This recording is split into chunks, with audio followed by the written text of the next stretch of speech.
Selecting the right dam can be challenging. A process that starts out with the excitement of new possibilities can quickly turn to regret as customers fall for industry traps through no fault of their own.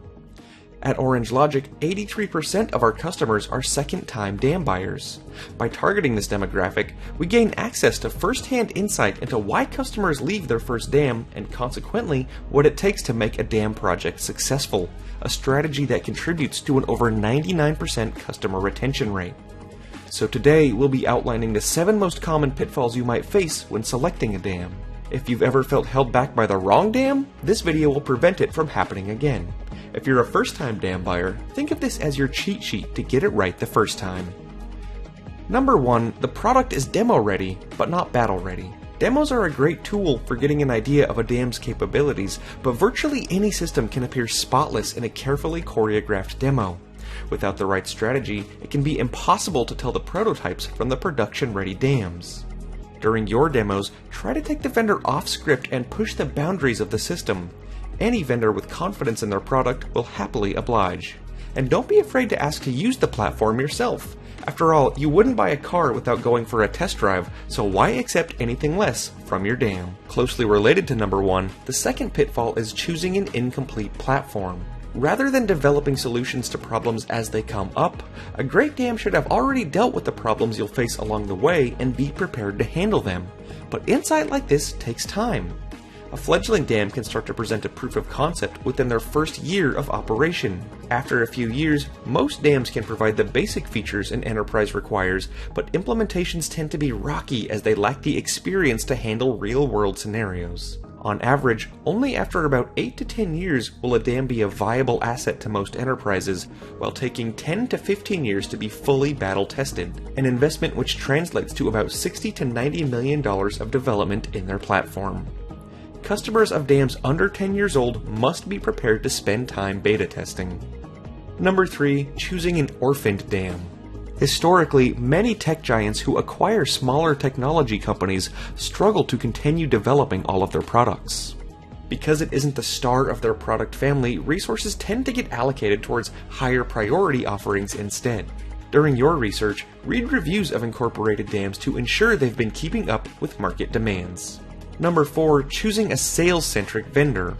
Is the vendor sales-centric or product-centric? Sales-centric dams invest most of their effort into refining their marketing and sales processes. One of the signs of a sales-centric dam is the mandatory long-term contract. If a vendor requires you to sign a contract for 12 months or longer, you might be dealing with a sales-centric dam.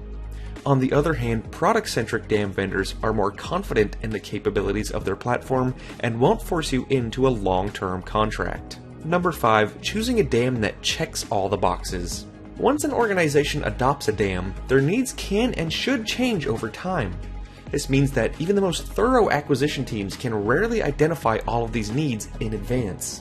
In some cases, dam projects have grown more than 30 times larger than the original ask. This happens because high adoption rates create more demand. More features are implemented to meet this demand, which increases adoption and the cycle repeats. This is the virtuous circle of a successful dam project. A dam that only fulfills today's needs won't allow for this process to take place. Number 6, not researching the company's finances. While external funding isn't a bad thing on its own, different dam vendors spend investor money in very different ways. Some dam vendors rely heavily on investor money to eventually become profitable. Oftentimes, these vendors end up needing more and more external capital they'll eventually need to pay back. This creates a financial burden that prevents them from investing the resources in their platform needed to stay competitive. Take the time to evaluate the vendor's finances to determine how these funds are being used to survive, advertise, or innovate. And the last common pitfall when selecting a dam, buying promise instead of product. By 2015, the biomedical company Theranos had reached a valuation of $10 billion by making grand promises of technological breakthroughs. 1 year later, Theranos was worth practically nothing once it was discovered that their technology was flawed and their promises were greatly exaggerated. Every few years, the damn industry experiences a similar phenomenon. These companies start with the promise to revolutionize the industry, drawing praise from critics and analysts, but over time, the realities of delivering groundbreaking promises in a reliable system become harder and harder to fulfill. While some disappointed customers manage to break free, others continue to sink millions of dollars in the hopes that these promises will eventually pan out.